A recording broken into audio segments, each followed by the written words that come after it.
So this has got to be the best way that you can invest your first $1,000 so that you can live the life of your dreams and be able to do whatever you want. Guys, I built a multiple six-figure stock portfolio all by working a regular job just like you. And this is the way I would invest my first $1,000 if I was starting all over again. So most people don't understand this, but people think that investing involves you having a lot of money.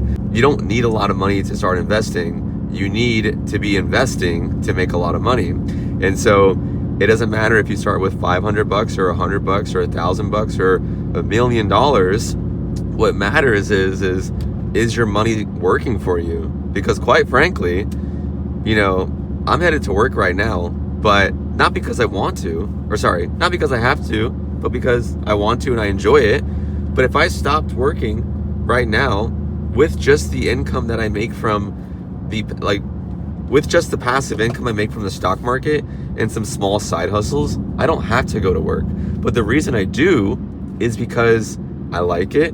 It gives me purpose. And on top of that, it allows me to make more money so that I can grow my nest egg and have a better retirement. So if I had just $1,000 right now, just like probably a lot of you do, and you're like, I really don't know where to start. Well, the best way to start is to get the money, right? Get it in cash. And the first way you would do it is you would start investing in the stock market. And people always ask me, but Mike, I don't know what stocks to buy. And the answer I always say is, I don't know either. So if you don't know what stocks to buy, just buy all of them. And what you can do is you can buy the S&P 500. It's a fund, it's a basket of stocks. And instead of buying one company like Microsoft or Apple or Nvidia or Tesla, you can buy 500 of those companies in one fund. And the best part about it is you can just buy that one fund over and over and over for the rest of your life. And that fund is called VOO or SPY, top 500 biggest companies in the United States. You can buy another fund that has every company in the United States. That one is VTI, Vanguard's Total Market US companies. You can even buy Total World Market funds, VT, Vanguard's Total World Market, every stock in the entire world that market cap weights.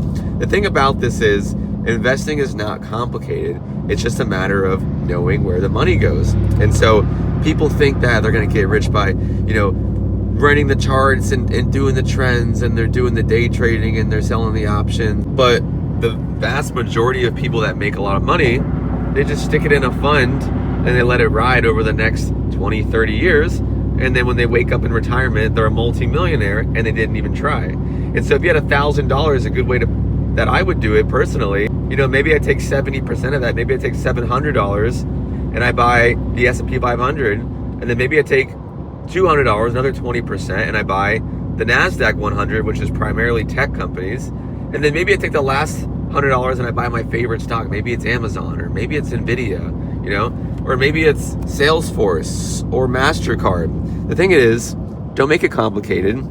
Make sure that you put the money and let it grow and let it work for you. Because if not, you'll be working the rest of your life, and it's something I'm telling you don't want to do that. And so get started now, get that first $1,000 in. And the best part about it is you could get started with just $100 or $50, and you could just put that money in and let it grow over time and do that same formula. Don't make it complicated. It doesn't have to be sexy.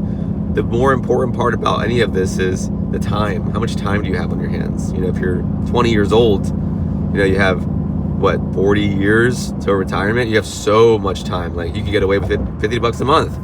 Maybe if you're 30 years old or 40 years old, right, you can get away with $500 to $1,000 a month. But the thing is, people start investing way too late, and they're 50 and they're like, oh my God, I retire in 10 years. I have to start saving. Good luck, buddy.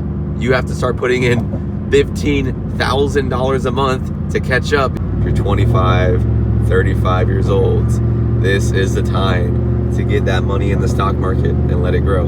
The stock market will grow on average about 10% a year. And so do the math. Well, you can't do the math in your head because it's compounding interest, but you can get a compound interest calculator and take that math and do $1,000 a month or $500 a month or whatever it is, and do it every year over the course of 20, 30 years at an average of 10%. Now, not every year it'll be 10%. Last year it was 16%. The year before that was 25%. The year before that was 26%. But the year before that was down 17%. And so when you add up all the up years and all the down years, it averages about 10% a year. And so that's how I would invest my first $1,000. And I will see y'all in the next video. Peace.